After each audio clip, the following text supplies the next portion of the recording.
นกกระจาบเนาะเป็นห้องแซวพวกไม่ติดต้นเดียวนะเพิ่นหมักอยู่อันนี้ก็มีอันนี้ก็แม่นคือกันต้นกันแต่ว่ามันมวยหมักอยู่มันก็ซุ่มอยู่ติดต้นเดียวนะ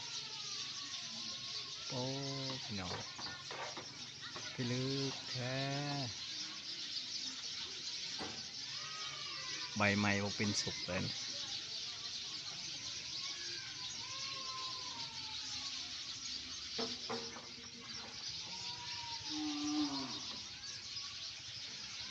ห้องดังพลึกแท้สงสัยเขาร่วมเนาะสิผสมบ่นกกระจาบพี่น้อง